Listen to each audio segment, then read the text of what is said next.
As the year draws to its close, the nights grow longer. Every culture, every people have faced this darkness and answered it with light. We call some of these customs Halloween, Day of the Dead, or Winter Solstice, but beneath the names lies the same impulse: honor the unseen, to remember our dead, and to remind ourselves that the light will return.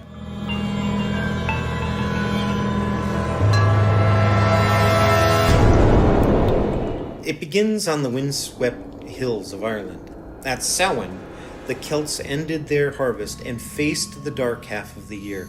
They believed the veil between worlds thinned, so they lit bonfires, drove cattle through flames for protection, and wore disguises to confuse wandering spirits. Samhain was not about fear. It was about courage to meet the long night and still celebrate.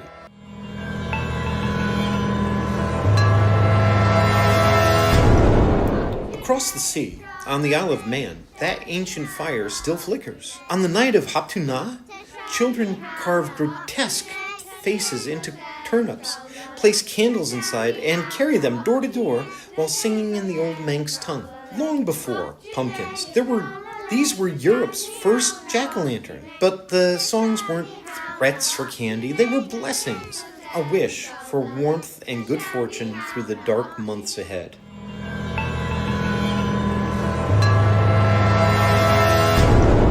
In medieval Ireland, families lit soul candles to guide loved ones home.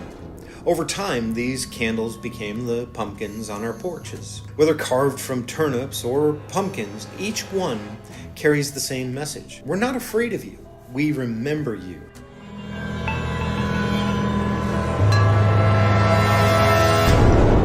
Farther north, the Vikings watched the sun vanish into endless twilight. To survive the cold, they celebrated Jule, 12 days of feasting, storytelling, and fire. They hung evergreen boughs, lit candles in windows, and burned the great Yule log to invite the sun's return. It was part defiance, an entire people saying, "You may take the light, but not our hope."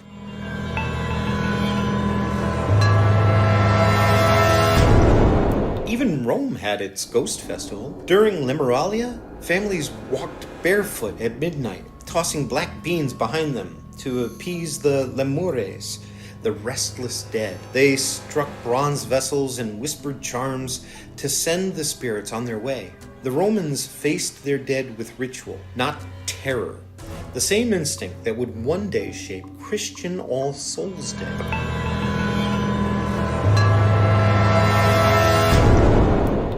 Across an ocean and a millennium later, that same spirit blooms in color. In Mexico, Dia de los Muertos, the Day of the Dead, fills homes and cemeteries with marigolds, sugar skulls, food, and laughter. Families build ofrendas with photographs of their loved ones. They believe the dead return for one night each year, drawn by the scent of incense and memory. It's not a funeral, it's a family reunion.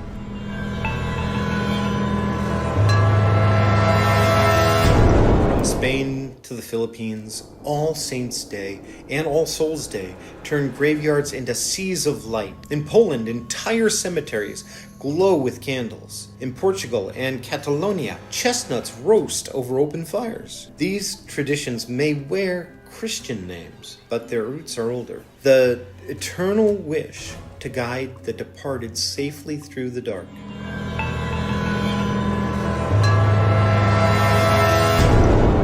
Even here in Paraguay, where I'm currently living, the Recoleta Cemetery tells the same story. Some tombs are tended lovingly, bright with candles and flowers. Others crumble under vines or from neglect. Locals whisper that the forgotten graves stir at night. The truth is sadly simpler. Spirits only become restless when the living forget them.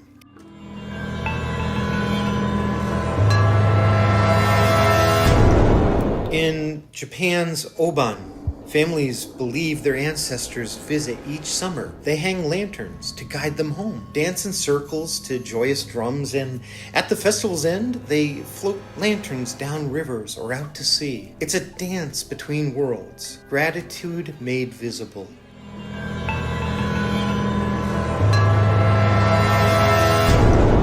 In Korea, Chuseok honors both harvest and ancestors. Families travel long distances to clean ancestral tombs, offer food, and share songkyeong rice cakes under the full moon. It's all about gratitude, remembrance, and reunion, the triad that keeps the living connected to the dead.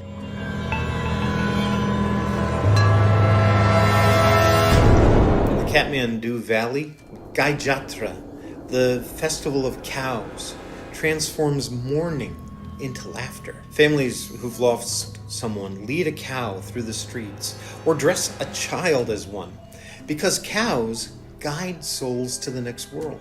There's satire, music, and comedy, all meant to soften grief. It's how Nepal faces death, with humor, compassion, and community.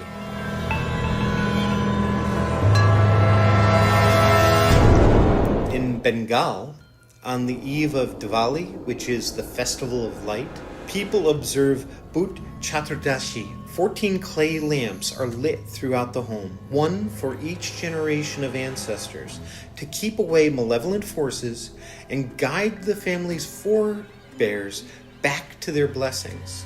Special greens are eaten for protection, and the house glows with sacred light. It's India's quiet mirror of Halloween. Not fear of ghosts, but respect for lineage.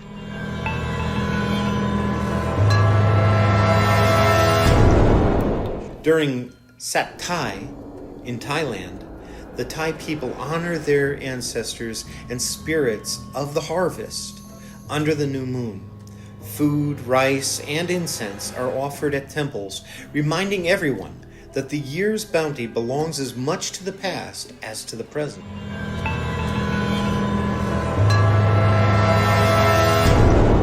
A few months later comes Thailand's most joyous ghost festival, and honestly my favorite. Pitakon. Men in towering masks made from coconut husks and bamboo parade through the streets, clanging bells and laughing with the crowd. It's playful chaos, a celebration that acknowledges spirits not as enemies, but as guests.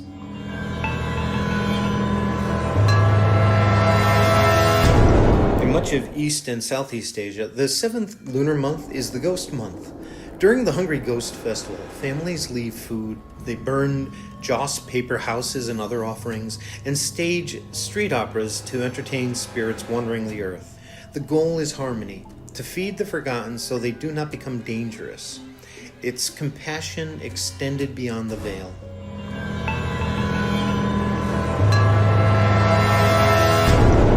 In Bulgaria, as winter deepens, men dressed as horned beasts, the kukeri, stomp through villages shaking heavy bells. The Surva festival drives out evil and welcomes spring. The sound is deafening, it's primal, and it's oddly comforting. A reminder that noise and laughter can keep the dark at bay.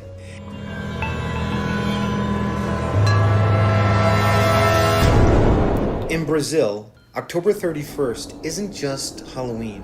It's Dia do Saci, the day of Saci Perere. Saci is a one-legged trickster in a red cap who appears in whirlwinds, smokes a pipe, and plays pranks on the arrogant.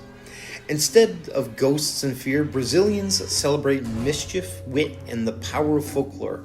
Laughter as protection. From the fire festivals of Europe to the lanterns of Asia, from Bengal's clay lamps to the marigolds of Mexico, every culture lights something in the dark. We call it memory. We call it faith. But it's really love. Love refusing to be extinguished. We think of these rituals as celebrations of death, but they're not. They're celebrations of connection. The living reaching for the dead, and the dead, in their own way, reach back. Whether we're carving pumpkins, lighting candles, or sending lanterns across a river, we're part of one unbroken conversation. Humanity's oldest prayer, remember us. The world's festivals of darkness are not about endings. They're about beginnings. The promise that every winter solstice, light will return and life will go on. May you be blessed this winter solstice.